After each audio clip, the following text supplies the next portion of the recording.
Hello young guys, good evening. Happy New Year.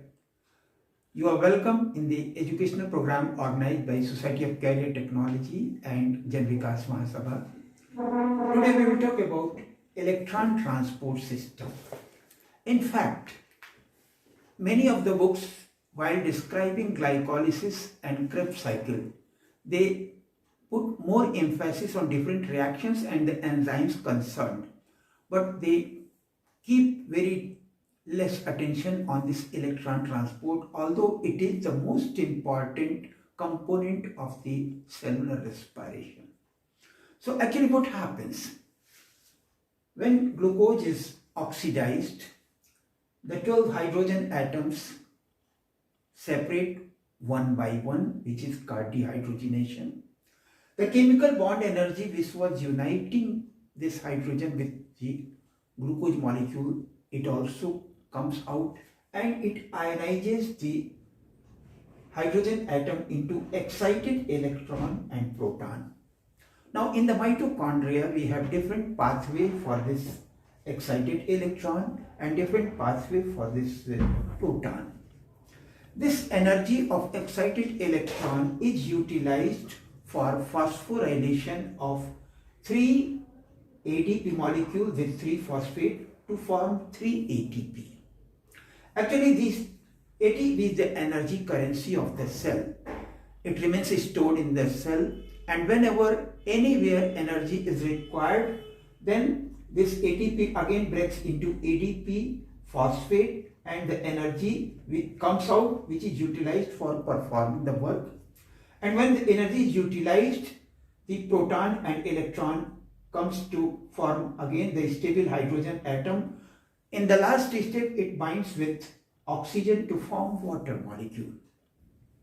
Now, the interesting thing is that this excited electron coming out after ionization of hydrogen atom has this much of energy which can be utilized for formation of 3 ATP.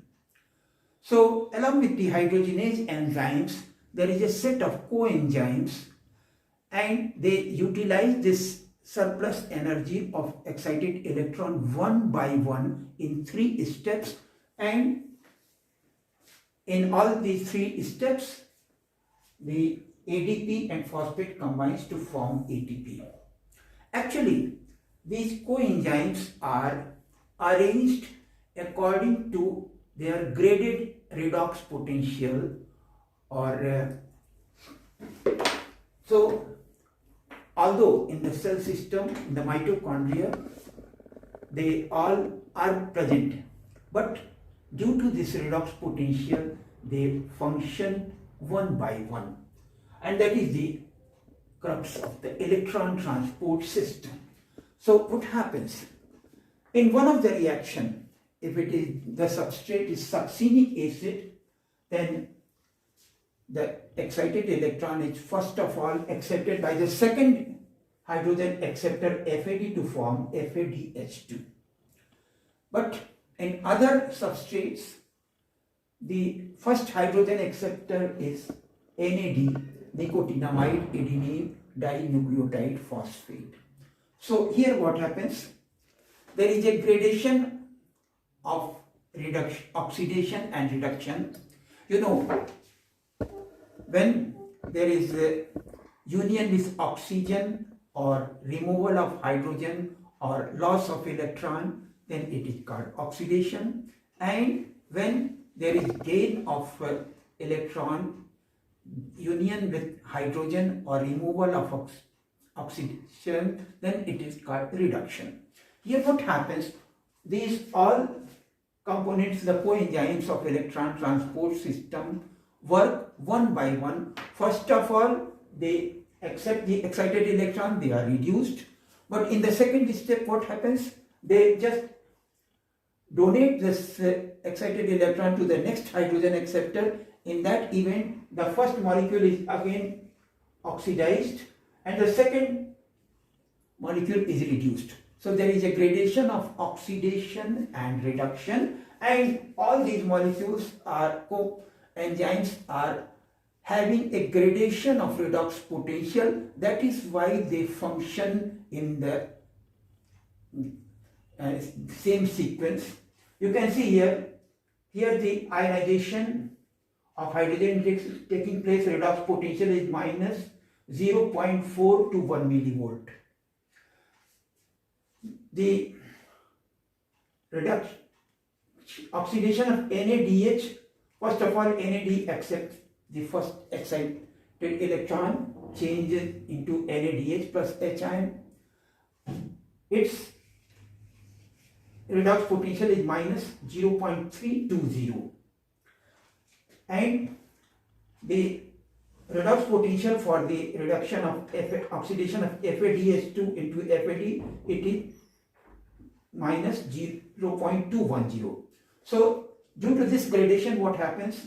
The excited electron is taken from NADH plus H ion and by FAD, and FAD is changed into FADH2. Here FAD combines with both electron and proton. Again, the third coenzyme is Q, ubiquinone. Its redox potential is plus 0.30. It takes the excited electron to form QH2. Again, QH2 forms Q, and there is a series of cytochrome system. There is a cytochrome B, cytochrome C, cytochrome A, and finally cytochrome oxidase. So they have a gradation. So first of all, what happens?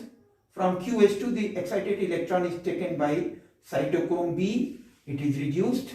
Then again it is oxidized, the excited electron is taken by cytochrome C. Here, due to this gradation of redox potential, now one more ADP and phosphate combines to form ATP, and one more ATP is formed in between cytochrome C and cytochrome A.